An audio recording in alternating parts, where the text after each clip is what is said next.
What would you say are the down parts of the administration so far? Well, obviously, when you roll out a big initiative and it blows up, that's a downer. I think it's important for a president to get off to a start where people see he says what he means what he says, and he can carry out what he starts out to carry out. You said that your advice to President Trump was that he not let the White House dominate anything. What does that mean? There has become a tendency to put decision-making and even operational things in the White House. The White House staff has grown a lot. The NSC staff has grown a lot, with the result that that's a dominant place. So I would hope, and the president might say something like this: I consider my cabinet and sub-cabinet people to be my staff. Those are the people I'm going to work with to develop policy, and they are the ones who are going to execute it under my supervision. But they're going to execute it.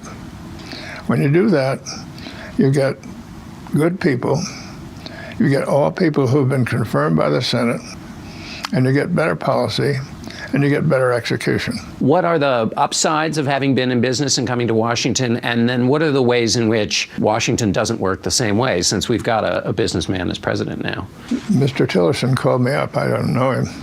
And I said, I hear you're being knocked for being a businessman. He said, I was a businessman. And let me tell you, you have two big advantages. Number one, you've known how to run a big organization. So you realize it's not about me, it's about the organization, getting the organization rolling so that it does things. Say, as head of Exxon, you didn't want to run a refinery, but you wanted to be damn sure you had people in the company that did know how to do it. By the same token, in the State Department, you've got people stationed all over the world. So a big part of your job is to see to it that that organization works. And it's not that difficult, but you can do it. You know how to do that. And the second thing that's happened to you as a businessman is you go places and you have to hire people and fire people and buy things and sell things and get your money out and all kinds of things like that. That's kind of the way the country really works. What advice did you give Secretary of State Tillerson? Well, I think the Secretary of State has to establish two things. One, that he's close to the president and that he speaks for the president. And being close, the president listens to him. So together, they formulate a policy. And the second thing, of course, is to let it be clear that he has really got his department working with him in the way that he wants. And he can do that. Let me ask you about honesty in public office. President Trump made a claim that his predecessor, President Obama, wiretapped his Trump Tower, and now the director of the FBI has said he has no evidence of that. What cost is that for a president to say something that doesn't turn out to have evidence behind it? Well, he's got to figure out a way not to get out of it, to say, okay, I made a mistake, and go on from there.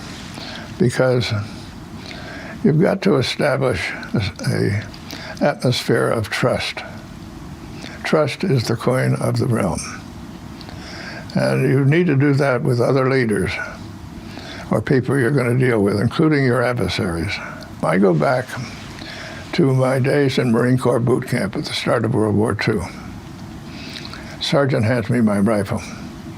He says, take good care of this rifle. This is your best friend. And remember one thing, never point this rifle at anybody unless you're willing to pull the trigger. No empty threats. And you can extrapolate that and say, mean what you say, and carry out what you say you're going to carry out. Then people will trust you, and they can deal with you. Because they know if you say, I'll do something, you'll do something, you'll do what you said you're going to do. If I can't trust you, I can't deal. But if you trust you, then I can deal. And so trust is the coin of the realm. Very important point. some people heard President Trump's inaugural address and some of the things he's said, and they feel like his version of nationalism is pulling America back a little from its foreign commitments. He argues, the president does, that America has been extended too far overseas and has lost focus on what's happening at home. Do you share that view? Well, you can extend yourself too far, and we've made some mistakes. But I think that we have a major role in the world. If we're not there, there's no leadership. Think about it. At the end of World War II, some gifted people with names like Atchison, Marshall, and Truman looked back. What did they see? They saw 2 world wars. They saw the Holocaust. They saw the Great Depression. And they said to themselves, what a crummy world. And we're part of it, whether we like it or not. Then comes the Cold War. The doctrine of containment comes forward. NATO comes forward. This is all U.S. leadership, but not domination. And by the time the Cold War was over, I think you could say there was in the world a security and economic commons from which everybody benefited. Unfortunately, that has fallen apart, in part because we have withdrawn. Russia can't take our place. China can't take our place. Only the United States can do it, and it doesn't mean you go around telling people what to do.